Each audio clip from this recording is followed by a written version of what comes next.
మీ ఎలాంటి వ్యాపార ప్రకటనలకైనా వెంటనే మా ఛానల్ సంప్రదించండి. నమస్కారం గురుగారు. శ్రీమాత్రే నమః. ఫిబ్రవరి మాసం 2026 విశేషంగా కుంభరాశి వాళ్ళకి ఏ విధంగా ఉంటుంది, వీళ్ళు ఈ మాసంలో ఎటువంటి జాగ్రత్తలు తీసుకుంటే బాగుంటుంది అంటారు? కుంభరాశి వారిలో ఉండే కంప్లీట్ పాజిటివ్ ఏంటంటే హ్యాపీగా ఉండాలి, పక్క వాళ్ళని హ్యాపీగా ఉంచాలనేటువంటి కంప్లీట్గా పాజిటివ్ లక్షణం ఉంటుందండి వీరిలో.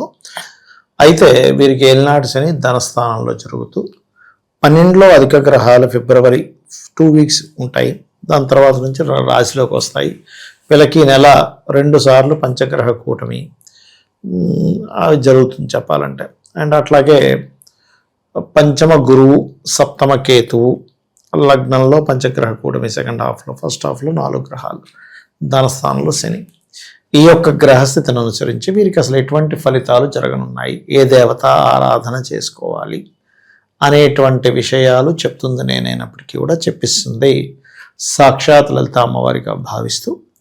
ఫస్ట్ ఆఫ్ ఆల్ ఏంటంటే ఇక్కడ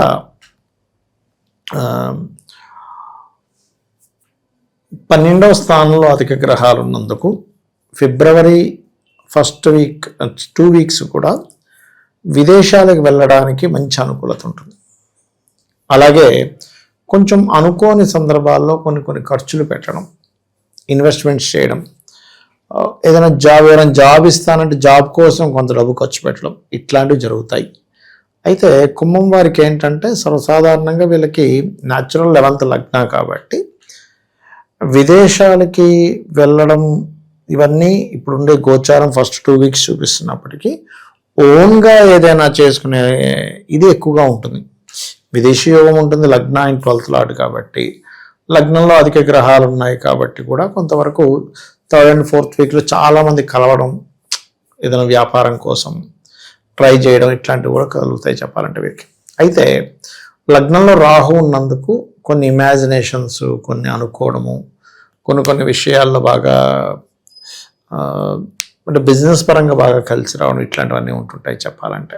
అయితే ఈ ధనస్థానంలో ఎప్పుడైతే శని యొక్క సంచారం జరుగుతుందో ఇది ఇచ్చే రిజల్ట్ ఏమిటి అంటే 12th lord is in second.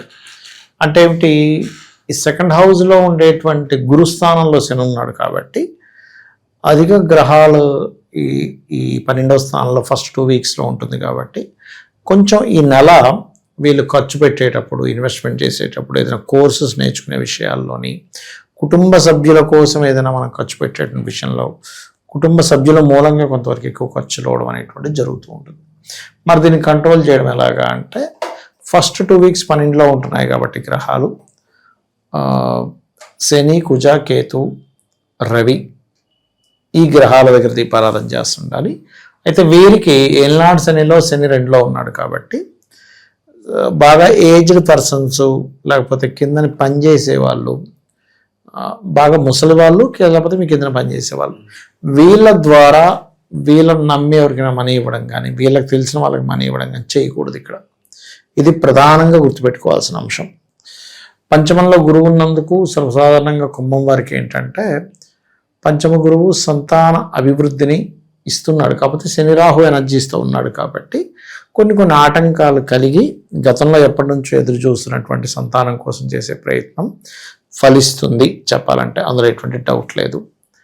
And అలాగే ఇంకోటి ఏంటంటే ఇక్కడ 7వ స్థానంలో కేతువు, లగ్నంలో రాహు ఉన్నాడు కాబట్టి వివాహం విషయంలో చాలా సంబంధాలు వస్తున్నాయి. ఎక్కడో వీళ్ళకి ఇప్పుడు ఏం చేసుకుంటా లేకుండా లాగుదాము అనే నేచర్ పెరుగుతూ ఉంటుంది. బికాజ్ ఆఫ్ లగ్నంలో రాహు ఉన్నాడు, సప్తమంలో కేతు ఉన్నాడు. గ్రహాలని లగ్నాన్ని వచ్చి కనెక్ట్ అయ్యాయి. సప్తమంలో ఏ గ్రహం లేదు, ఓన్లీ ఛాయాగ్రహం కేతు తప్పితే. కాబట్టి ఏంటంటే వీళ్ళు అనుకుని ఉంటారు కానీ ఇంకా రకరకాల వ్యక్తులను చూడాలి, రీచ్ అవ్వాలని ఎక్కడో ఆగిపోతూ ఉంటారు. ఇది ప్రధానంగా చూసుకుంటూ ఉండాలి. ఇక వీరు ఎక్కువగా దక్షిణామూర్తి ఆరాధన,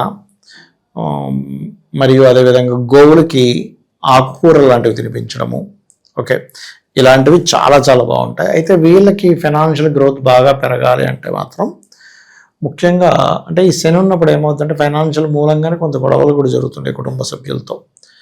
కాబట్టి వీళ్ళు ఓం ధర్మాధ్యక్ష ధనాధ్యక్ష ధనధాన్య విబద్ధిని నమః అనే మంత్రం కనుక చేసుకుంటూ ఉన్నట్లయితే సరిపోతుంది. ఏలినాటి శని తీవ్రత ఆల్మోస్ట్ తగ్గిపోయింది అనుకోవచ్చా, చివరి దశలో ఉంది అనుకోవచ్చా? వీళ్ళకి చివరి దశలో ఉందండి, ఇంకో సంవత్సరం ఉంటుంది కుంభంలో. కాబట్టి ఏలినాటి శని ప్రభావం ధనము, కుటుంబము, కుటుంబ సభ్యుల యొక్క నేచర్, కుటుంబ సభ్యులు కొన్ని విషయాలు లేట్ చేయడం వల్ల కలిగే ఫలితాలు వీళ్ళకి. అంటే చిన్న ఎగ్జాంపుల్ చెప్తాను. ఏలినాటి శని ఉంది, నువ్వు కొంచెం ఏ పనైనా కొంచెం ఎర్లీగా స్టార్ట్ అవ్వండి అని చెప్పాను.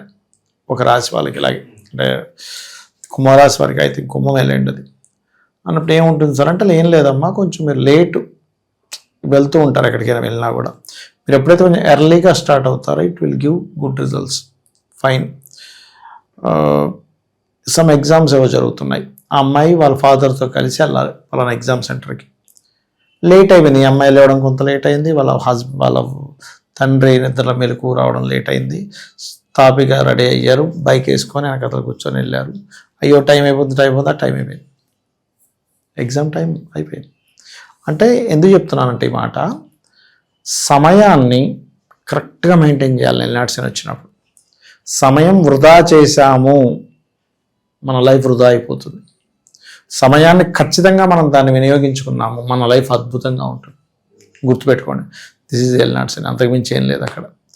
కార్మికులకి, కర్షకులకి, పని వాళ్ళకి మనం ఏదైనా హెల్ప్ చేస్తున్నాము, సాటర్న్ ఆటోమేటిక్గా అతను ఆనందపడతాడు. ఆనందపడినటువంటి శని మనకి ఇబ్బందిని ఇవ్వడు. అయితే వీళ్ళు ఎక్కువగా దుర్గాదేవి, విష్ణు ఆరాధన, దుర్గా ఆరాధన, ఎందుకంటే ఉదయం నిద్ర లేచిన వెంటనే ధ్యానం చేసుకోవాలి. అండ్ దక్షిణామూర్తి యొక్క స్తోత్ర పఠనము, ఇవి ఎక్కువగా చేస్తూ ఉండాలి.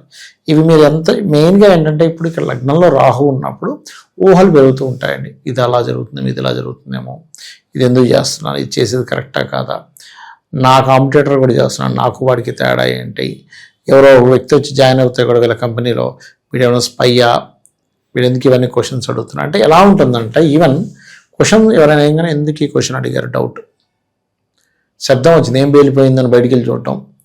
అంటే రాహు మాయాకారకుడు అంటారు, మాయాజాలాన్ని అతను క్రియేట్ చేస్తూ ఉంటాడు. అది మెయిన్గా జరుగుతూ ఉంటుంది. ఓకే, ఓవరాల్గా కుంభరాశి వాళ్ళకి విశేషంగా ఈ మాసం ఎలా ఉంటుంది, ఎటువంటి జాగ్రత్తలు తీసుకోవాలి, చాలా బాగా వివరించారు. ధన్యవాదాలు. శ్రీమాత్రే నమః.